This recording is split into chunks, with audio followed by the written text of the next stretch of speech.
नमस्कार दोस्तों, आप सभी का मेरे YouTube चैनल शिक्षणशाला में हार्दिक स्वागत है। आज मैं माध्यमिक शिक्षा बोर्ड की 6 क्लास की बुक है जिसमें हम इतिहास से संबंधित चैप्टर पढ़ रहे हैं। तो आज सबसे पहला चैप्टर है सिंधु सरस्वती सभ्यता या सिंधु घाटी सभ्यता। तो चलिए दोस्तों, वीडियो को शुरू करते हैं। आदि मानव ने जब कृषि करना, पशु पालन और अपनी आवश्यकताओं की पूर्ति करना सीख लिया, तब छोटे छोटे कुछ बड़े गांव बस गए। इसमें से कुछ लोग अपनी आवश्यकता से अधिक उत्पादन करने लगे। वे अपनी उत्पादित वस्तुएं दूसरों को देकर अपनी जरूरत की वस्तुएं उनसे लेने लगे। इस प्रकार धीरे धीरे व्यापार का प्रचलन हुआ और नगर बसने प्रारंभ हो गए। नए नगर ऐसे स्थानों पर बसे जहाँ उपजाऊ भूमि एवं पर्याप्त पानी था। नए नगर दोस्तों कहाँ बसे? जहाँ एक तो पानी की समस्या नहीं थी और एक भूमि अच्छी किस्म की थी। अतः सिंधु सरस्वती के मैदानी भागों में नगर सभ्यता का विकास हुआ। सर्वप्रथम 1922 में पंजाब के हड़प्पा, तत्कालिक सिंधु के मोहनजोदड़ो नामक स्थानों पर खुदाई से इस नगर सभ्यता का पता चला। बाद में अन्य स्थानों पर भी खुदाई करने से ऐसी ही सभ्यता एवं संस्कृति स्थल मिले। और भी स्थल मिले थे खुदाई के साथ, लेकिन सबसे पहले 1922 ईस्वी में पंजाब के हड़प्पा, तत्कालिक सिंधु के मोहनजोदड़ो नामक स्थान पर खुदाई हुई, जिससे ये हड़प्पा और मोहनजोदड़ो ये दो प्रमुख स्थल प्राप्त हुए। सिंधु सरस्वती सभ्यता के प्रमुख स्थल। अब दोस्तों, सिंधु घाटी सभ्यता के जो प्रमुख स्थल प्राप्त हुए वे कौन कौन से थे? मोहनजोदड़ो, हड़प्पा, कोटदोजी, चनुदड़ो वर्तमान में पाकिस्तान में। कौन कौन से पाकिस्तान में? मोहनजोदड़ो, हड़प्पा, कोटदोजी और चनुदड़ो, ये 4 स्थल पाकिस्तान में हैं वर्तमान में भी। भारत के पंजाब में चंडीगढ़ के पास कौन कौन से स्थल है? रोपड़, गुजरात, लोथल और धोलावीरा। इसके अलावा राजस्थान में हनुमानगढ़ जिले में कालीबंगा सभ्यता है, जहां फैली नगर सभ्यता को सिंधु सरस्वती घाटी सभ्यता या संस्कृति कहते हैं। इन सभी को जो भारत में प्राप्त हुए इनको सिंधु सरस्वती घाटी सभ्यता या हड़प्पा संस्कृति या सिंधु घाटी सभ्यता कहते हैं, क्योंकि इन सभी स्थलों से प्राप्त अवशेष हड़प्पा से प्राप्त अवशेषों से मिलते जुलते हैं। जितने भी भारत में प्राप्त हुए हैं, पंजाब में प्राप्त हुए या राजस्थान में प्राप्त हुए, इन सभी के अवशेष दोस्तों, कुछ अवशेष सिंधु घाटी सभ्यता से मिलते जुलते हैं। यह संस्कृति संपूर्ण सिंध, बलूचिस्तान और पूर्वी पश्चिमी पंजाब, उत्तर प्रदेश, गुजरात एवं उत्तरी राजस्थान में फैली हुई थी। यह सभ्यता इन सभी राज्यों में फैली हुई थी। भारत का मानचित्र देखने से पता चलेगा कि इस सभ्यता का भौगोलिक विस्तार बहुत बड़ा था। यह संस्कृति 2500 ईसा वर्ष एवं वर्तमान में 4500 ईसा वर्ष पुरानी मानी जाती है। कितनी संस्कृति है पुरानी? 2500 ईसा वर्ष एवं वर्तमान से 4500 ईसा वर्ष पुरानी है। अब दोस्तों, सरस्वती नदी के बारे में अध्ययन करते हैं। सरस्वती नदी का भारतीय संस्कृति में महत्वपूर्ण स्थान है। इसके तट पर वेदों की रचना होने का प्रमाणिक विवरण प्राप्त होता है। ये कहा जाना उचित होगा कि वैदिक संस्कृति का जन्म इसी नदी के किनारे हुआ था। इस नदी का उद्गम स्थल शिवालिक पहाड़ियों से माना जाता है। उद्गम स्थल कौन सा? शिवालिक पहाड़ियों से। यह नदी हरियाणा, राजस्थान में होती हुई कच्छ की खाड़ी में गिरती है। इसका प्रवाह कौन कौन से राज्यों से है? हरियाणा, राजस्थान और अंत में गुजरात की कच्छ की खाड़ी में गिर जाती है। कालांतर में ये नदी लुप्त हो गई। अभी दोस्तों ये नदी नहीं है, ये समय के साथ लुप्त हो गई। वैसे प्राचीन साहित्य में इस नदी को सिंधु नदी की माँ कहा जाता था। दोस्तों, सरस्वती नदी को सिंधु नदी की माँ कहा जाता था। नवीन खोजों से पता चलता है कि सरस्वती नदी घाटी पर सुसंस्कृत एवं सुव्यवस्थित सभ्यता का प्रादुर्भाव हुआ। सैटेलाइट की इस तस्वीरों से नदी का संपूर्ण मार्ग स्पष्ट दिखाई देता है। अगर हम दोस्तों सैटेलाइट से देखते हैं तो इस नदी का जो भी मार्ग है वह पूर्ण रूप से स्पष्ट दिखाई देता है कि यह नदी का प्रवाह किस किस राज्य से होकर गुजरता था। अब दोस्तों कुछ मोहरे और कुछ कलाकृतियां सिंधु घाटी सभ्यता से प्राप्त हुई है। तो ये देखो दोस्तों, ये तो है मोहरे जो सिंधु सरस्वती सभ्यता या सिंधु घाटी सभ्यता से प्राप्त हुई है। और ये कुछ कलाकृतियां, जैसे ये गेंडे के आकार में ये कलाकृतियां हैं, ये महान पुरुष के आकार में कलाकृतियां हैं। अब दोस्तों सिंधु सरस्वती सभ्यता का नगर नियोजन, मतलब नगर किस तरह से बसे हुए थे सिंधु घाटी सभ्यता में। इस सभ्यता की सबसे विशेष बात थी यहाँ की विकसित नगर निर्माण योजना।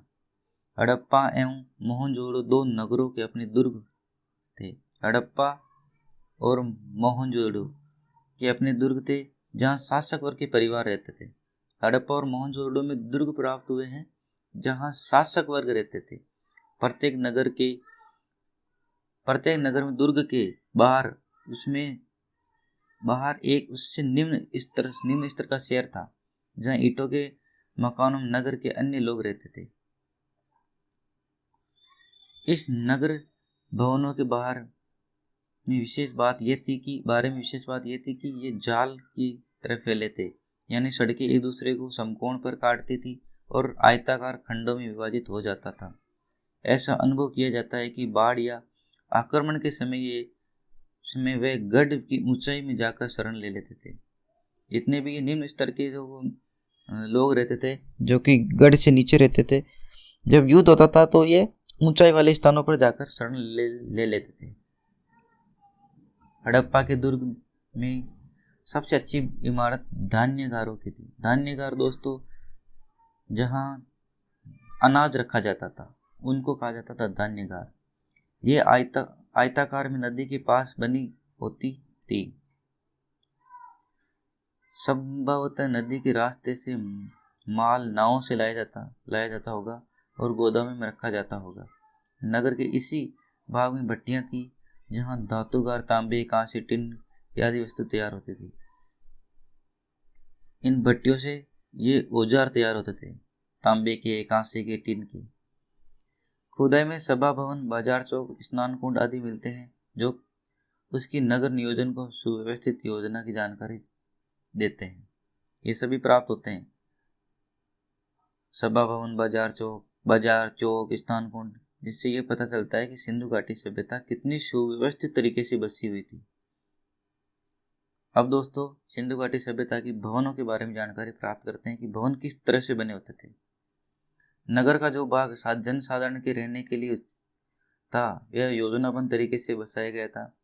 भवन में ईंटों की मोटी दीवार, खिड़कियां और दरवाजे आदि लगाए गए। भवन में ईंटों की मोटी दीवार, खिड़कियां और दरवाजे लगाए जाते थे। तेल के बड़े बड़े मटके प्राप्त हुए हैं। रसोई के पास नाली, जानवरों को रखने के स्थान भी भवनों में पाए गए। कुछ नगरों में कुएं भी प्राप्त हुए हैं। कुछ घरों में से तो कुएं भी प्राप्त हुए हैं। इससे पता चलता है कि घर के भीतर पानी सदैव उपलब्ध रहता था। मकानों में स्नानागार प्राप्त हुए, मतलब बाथ, नहाने के स्थल। खुदाई से पता चलता है कि इस सभ्यता में 3 सामाजिक वर्ग रहते होंगे। कौन से वर्ग रहते थे? शासक वर्ग जो दुर्ग में रहता था, व्यापारी वर्ग जो शहर में रहता था, तीसरा एक वर्ग था जो मजदूर वर्ग, वह आसपास के किसान जो अनाज पैदा करते थे गाँव में, वो कहाँ रहते थे? गाँव में रहते थे।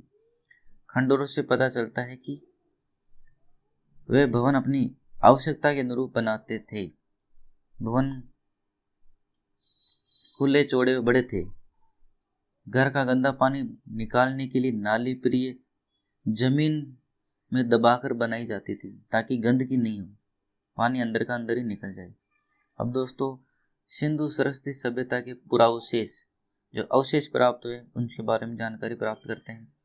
सिंधु सरस्वती सभ्यता के सभी स्थलों की खुदाई में जो वस्तुएं प्राप्त हुई उसमें समानता है। मतलब जितनी भी सिंधु घाटी सभ्यता से खुदाई हुई है और जितने भी स्थल प्राप्त हुए उसमें वस्तु जो प्राप्त हुए ना उसमें समानताएं प्राप्त हुई, जिससे ये हम कह सकते हैं कि वे सभी स्थल सिंधु घाटी सभ्यता से मिलते जुलते थे।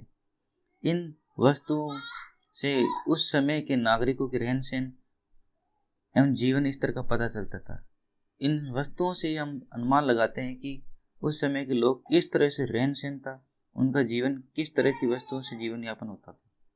प्राप्त अवशेषों के आधार पर इस सभ्यता को बहुत अधिक विकसित माना गया। जितने भी अवशेष प्राप्त हुए उससे ये पता चलता है कि सिंधु घाटी सभ्यता एक संपन्न सभ्यता थी। अब दोस्तों, सिंधु घाटी सभ्यता कैसे समाप्त हो गई इसके बारे में जानकारी प्राप्त करते हैं। तो ऐसा माना जाता है कि ये संस्कृति लगभग 1000 वर्ष तक बनी रही। ये नगर कैसे नष्ट हुए इसके कोई प्रमाण नहीं है, स्पष्ट प्रमाण नहीं है, लेकिन सभी ये अनुमान लगाते हैं कि या तो महामारी से या प्राकृतिक प्रकोप से या भूकंप से ये सभ्यता समाप्त हो गई होगी। अब दोस्तों, सिंधु घाटी सभ्यता के साथ साथ में और भी विश्व की कुछ सभ्यताएं विकसित हुई थी, जिसके बारे में हम अध्ययन करते हैं। सिंधु सरस्वती सभ्यता के समान ही विश्व के अन्य देशों में भी इस प्रकार की नदी घाटियों के पास नगरों का विकास हुआ। इसमें से कुछ नदी घाटी सभ्यताओं को विद्वान हमारी सिंधु घाटी सभ्यता के साथ वाली सभ्यता मानते हैं। कौन कौन सी थी? मिस्र की नील घाटी सभ्यता। अफ्रीका के उत्तर पश्चिमी मिस्र क्षेत्र में नील नदी के दोनों किनारों पर यह सभ्यता फैली। सिंधु घाटी सभ्यता के समान उसी समय कौन सी सभ्यता थी? मिस्र की नील नदी घाटी सभ्यता। अब दोस्तों, एक और सभ्यता है मेसोपोटामिया की दजला फरात सभ्यता।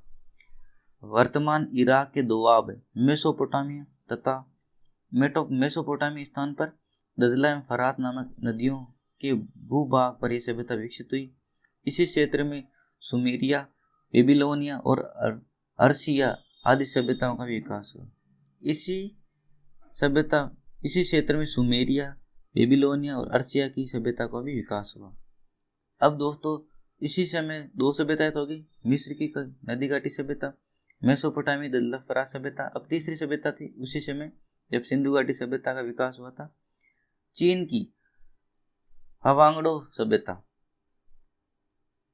चीन की हवांगडो नदी के निचले हिस्से में मैदानी इलाकों में जहां उपजाऊ दोमट मिट्टी पाई जाती थी, इस सभ्यता का विकास हुआ। एक दोस्तों कॉमन बात है, ये जितनी भी सभ्यताएं विकसित हुई है ना, ये नदी वाले क्षेत्रों में विकसित हुई है, जहाँ पर उपजाऊ भूमि थी, कृषि करने के पर्याप्त साधन थे और कृषि वाले इलाकों में अच्छी फसल पैदा हो सके, इसके लिए उन्होंने मैदानी इलाकों को पसंद किया। अब दोस्तों, जितने भी ये सिंधु घाटी सभ्यता से प्राप्त स्थल है, इसके बारे में हम कल जानकारी प्राप्त करेंगे या कल अध्ययन करेंगे। आज के लिए दोस्तों इतना ही। कल फिर एक नई वीडियो के साथ मुलाकात होगी। तब तक के लिए नमस्कार। और अगर आपको मेरा वीडियो पसंद आया है तो लाइक कीजिए, शेयर कीजिए और आपका प्यार इस तरह बनाए रखिए। तब तक के लिए दोस्तों नमस्कार, जय हिंद।